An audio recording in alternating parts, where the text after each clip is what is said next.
ಎಲ್ಲರಿಗೂ ಸ್ವಾಗತ ನನ್ನ ಯೂಟ್ಯೂಬ್ ಚಾನಲ್ಗೆ. ಎಲ್ಲರೂ ಹೇಗಿದ್ದೀರಾ? ಆರಾಮಾಗಿದ್ದೀರಿ ಅಲ್ವಾ? ನೋಡಿ, ನಾನಿವತ್ತು ಮ್ಯಾಂಗೋ ಚಟ್ನಿ ಮಾಡೋಣ ಅಂತ ಹೇಳಿಬಿಟ್ಟು ಒಂದು ಪ್ಯಾನ್ ಇಟ್ಕೊಂಡಿದ್ದೀನಿ. ಆ ಪ್ಯಾನ್ಗೆ 2 ಸ್ಪೂನಷ್ಟು ಎಣ್ಣೆನ ಸವರ್ಕೊಳ್ಳಿ. ಕಾಯಿ ಮಾವಿನಕಾಯಿನ ಕಟ್ ಮಾಡಿ ಇಟ್ಕೊಂಡಿದ್ದೀನಿ ನಾನು. 2 ಮಾವಿನಕಾಯಿನ, ಅದನ್ನು 2 ಮೀಡಿಯಮ್ ಸೈಜ್ ಟೊಮೆಟೊ ಕಟ್ ಮಾಡಿ ಇಟ್ಕೊಂಡಿದ್ದೀನಿ, ಅದನ್ನು ಇಡ್ತಾ ಇದ್ದೀನಿ. ಆಮೇಲೆ ಒಂದು 5 ಮೆಣಸಿನ್ಕಾಯಿ ಹಾಕ್ತಾಯಿದ್ದೀನಿ, ಹಸಿ ಮೆಣಸಿನ್ಕಾಯಿ. ಇನ್ನೊಂದು ಕಡೆ ಫ್ಲಿಪ್ ಮಾಡಬೇಕು ಈ ಥರ.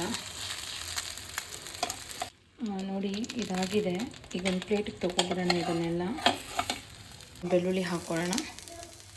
2 ಪೀಸಷ್ಟು ಕೊಬ್ಬರಿನೂ 2-3 ನಿಮಿಷವರೆಗೂ ಫ್ರೈ ಮಾಡ್ಕೊಳ್ಳಿ, ಸಾಕು.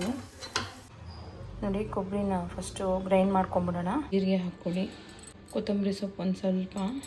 ನೋಡಿ, ಟೊಮೆಟೊದು ಮೇಲೆಗಡೆ ಸಿಪ್ಪೆ ತೆಗೆದುಬಿಡಬೇಕು ಅಷ್ಟೇ. ಸಿಪ್ಪೆ ಬಿಟ್ಬಿಟ್ಟು ಒಳಗಡೆ ಇರೋದನ್ನ ನೀಟಾಗಿ ಸ್ಪೂನಲ್ಲಿ ತಕ್ಕೋಬೇಕು. ಒಂದು ಅರ್ಧ ಸ್ಪೂನಷ್ಟು ಉಪ್ಪು ಹಾಕ್ಕೊಳ್ಳಿ. ಒಂದು ಪೀಸನ್ನು ನಾನು ಸಿಪ್ಪೆ ಸಮೇತ ಹಾಗೆ ಹಾಕ್ತಾಯಿದ್ದೀನಿ. ಸ್ವಲ್ಪ ತರಿಯಾಗಿರಬೇಕು. ರೆಡಿಯಾಗಿದೆ. ಇದನ್ನು ನೀವು ರೈಸ್ ಜೊತೆ, ದೋಸೆ ಜೊತೆ, ಚಪಾತಿ ಜೊತೆ, ಯಾವ ಜೊತೆ ಬೇಕಾದ್ರೂ ಕಾಂಬಿನೇಷನ್ ಮಾಡ್ಕೊಂಡು ತಿನ್ಬೋದು. ಇದು ಪ್ಲೀಸ್ ನನ್ನ ಚಾನಲ್ನ ಸಬ್ಸ್ಕ್ರೈಬ್ ಮಾಡ್ಕೊಳ್ಳಿ, ಲೈಕ್ ಮಾಡಿ, ಶೇರ್ ಮಾಡಿ, ಕಮೆಂಟ್ ಮಾಡಿ. ಥ್ಯಾಂಕ್ ಯು, ಧನ್ಯವಾದಗಳು. ಈ ರೆಸಿಪಿನ ಒಂದ್ಸರಿ ಟ್ರೈ ಮಾಡಿ, ತುಂಬ ರುಚಿಯಾಗಿದೆ.